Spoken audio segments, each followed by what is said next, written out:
Ma'ruzaning maqsadi aholini toza ichimlik suv bilan ta'minlashda suv ta'minoti tizimlari suvining sifatini yaxshilash usullari, ularning gigiyenik va texnik samaradorligini baholash usullaridan iborat. Suv ta'minoti tizimlarini xususan markazlashtirilgan va mahalliy qo'llaniladigan inshootlar, ularning ish samaradorligi va ularni baholash usullari hamda suvning sifatini yaxshilashda qo'llaniladigan usullarni haqidagi ma'lumotlar berish bugungi ma'ruzaning vazifasi hisoblanadi. Ma'ruzamizda quyidagi savollarni ko'rib chiqamiz. Birinchi, xo'jalik ichimlik suv ta'minoti va uning turlari. Ikkinchisi, ichimlik suvining sifatini yaxshilash usullari. Keyingisi, suvning sifatini yaxshilashning asosiy usullari va tozalash qurilmalariga qo'yiladigan gigiyenik talablar. To'rtinchisi, suvning sifatini yaxshilashning maxsus usullari va oxirgisi, suvning sifatini yaxshilash usullarining gigiyenik va texnik samaradorligini baholash. Hozirda ko'pgina yuqumli kasalliklar bo'yicha vaziyat barqaror.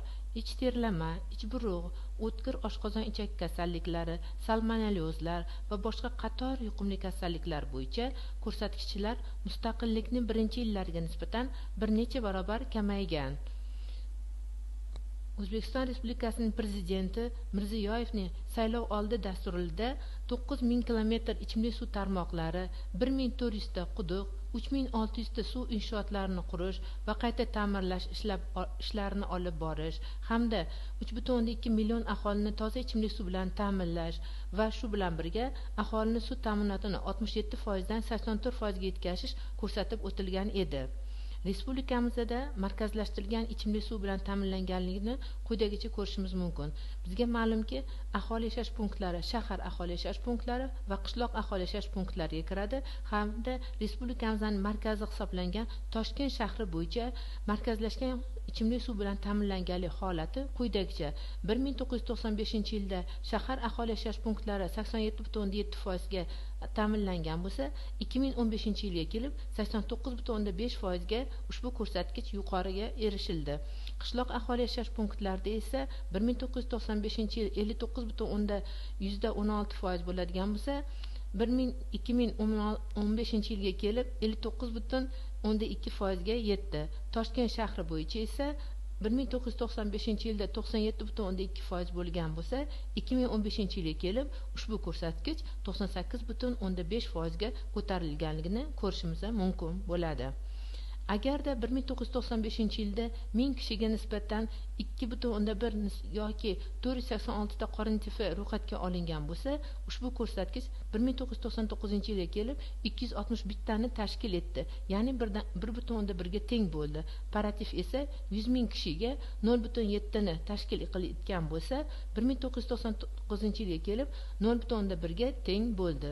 Virusli gepatit A kasalligi esa 1995-yilda 100 ming aholi o'rtasida 607,2 ni tashkil etgan bo'lsa, 1999-yilga kelib ushbu ko'rsatkich 126,4 ga teng ekanligini ko'rishimiz mumkin.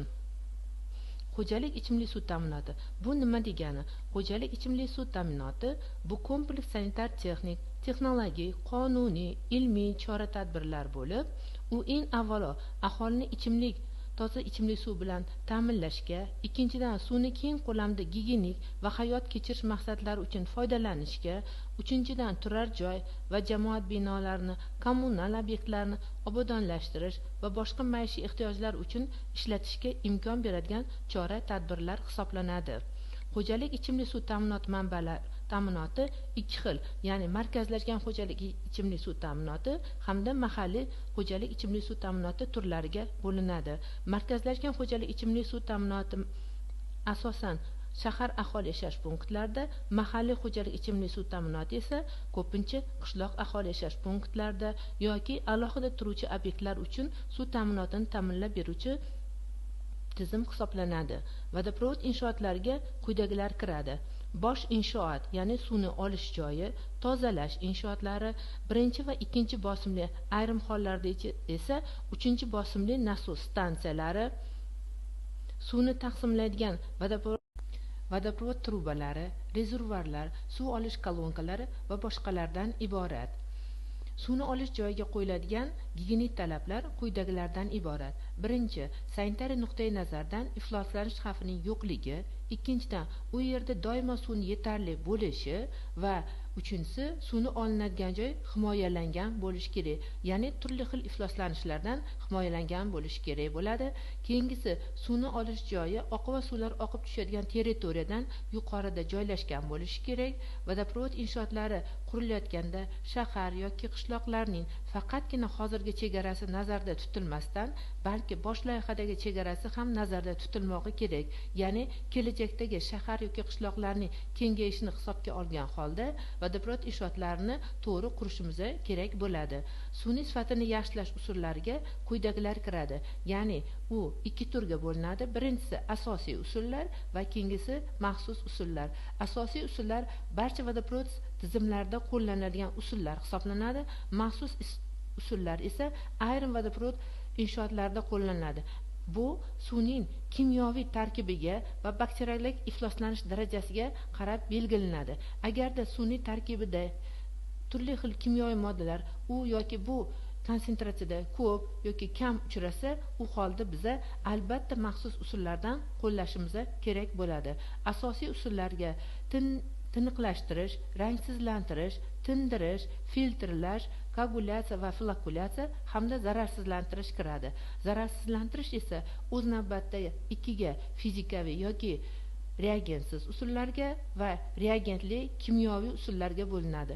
Fizikaviy usullarga qaynatish, ultrabinafsha nurlari, gamma nurlari, o'ta yuqori chastotali tok va elektromagnetik to'lqinlar bilan zararsizlantirish kiradigan bo'lsa, kimyoviy yoki reagentli usullarga xlorlash, azollash, kumushning algodinamik ta'siri ostida zararsizlantirish, og'ir metall tuzlari bilan zararsizlantirish hamda yodlash kiradi.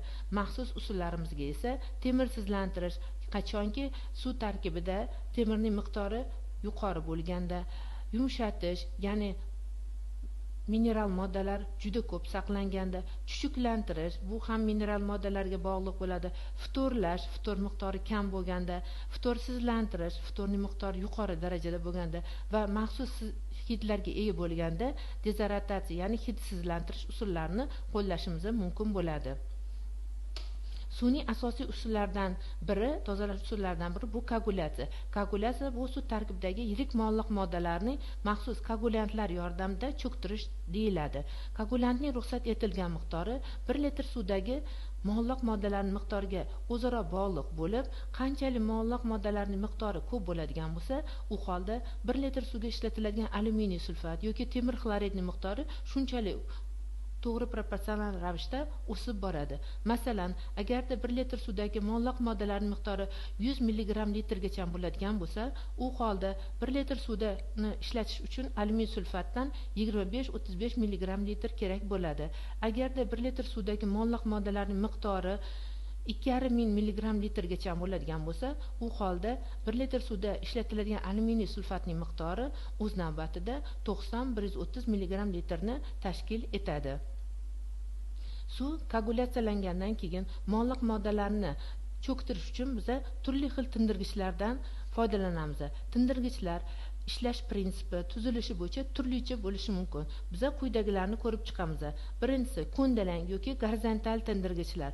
Agar suvning hajmi 30 ming metr kub sutkasiga bo'ladigan bo'lsa, u holda ushbu tindirgichlardan foydalanamiz.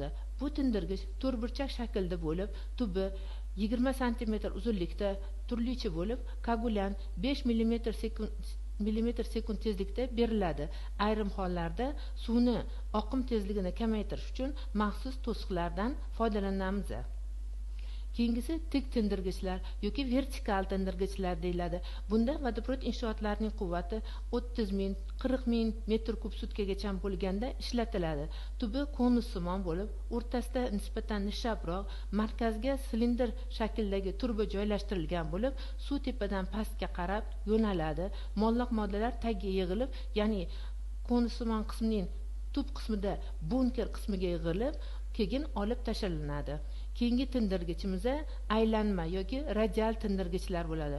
Bu tindirgichlarning tuzilishi xuddi tik tindirgichga o'xshab, tubi konussimon bo'ladi. Undagi suv koagulant bilan aralashgandan so'ng tindirgichning pastki qismidan o'tadi va maydon bo'ylab tarqaladi. Keyingi inshootimiz bu filtrlash. Sust yoki sekin filtrlar kam hajmdagi suvlarni filtrlaydi. Filtrlovchi materiallar qattiq bo'lib, asosan kvarts qumi, keramzit, maydalangan marmar, antrasitlardan foydalaniladi. Keyingisi bu bizada sust filtrlarimiz 1,5-2 oyda tozalanib turiladi. Sust filtrlar yordamida tozalanganda 99% bakteriyalar, mo'lliq moddalar ushlab qolinadi. Bunday filtrlarni qurish va ishlatish juda ham oson. Bu filtrlarda kvarts qumlarning qalinligi 80-85 cm, shag'al va mayda toshlarning qalinligi esa 40-45 cm ga teng bo'ladi. Bunday filtrlar qishloq aholi yashash punktlarida ko'pincha ishlatiladi. Keyingisi tezkor filtrlar, ya'ni ko'p hajmli suvni tozalashga mo'ljallangan bo'lib, ular 100% gacha bo'lgan bakteriyalarni ushlab qolmaydi, mo'lliq moddalarni esa 95% atrofida ushlab qolinadi. Bunday filtrlarni har 2-3 kunda ustki qismidagi filtrlovchi materialni tozalab turishimiz kerak bo'ladi. Keyingisi AKH yoki 2 qavatli filtrlar. AKH degani Akademiya kommunalного хозяйства Rossiyada ishlab chiqilgan filtrlar bo'lib, suv ham yuqori ham pastki qavatdan sizib o'tib, filtrlangan suv rezervuarga tushadi. Bunda 70% suv pastdan yuqoriga, 30% suv esa yuqoridan pastga sizib, ya'ni suzilib o'tadi. Filtrlovchi qavatning qalinligi 1,5 metrga teng bo'ladi. Kontaktli filtrlar suv tarkibida 1 mg dan 100 mg gacha loyqasi bo'lgan va rangi 150 gradusli suvlarda foydalaniladigan inshoot hisoblanadi. Hozir vodoprovod tarmog'ida ulangan suvlarning 10% shu usul bilan filtrlanadi. Keyingisi kontaktli filtrlar 5, ya'ni kontaktli filtr bo'lib, 3 qavatdan iborat bo'lib, suvni tez filtrlaydi. Eng yuqori qavati keramzitdan tashkil topgan, o'rta qavati qumlardan iborat. Filtrlovchi materiallar ustiga teshikli trubalar o'rnatiladi.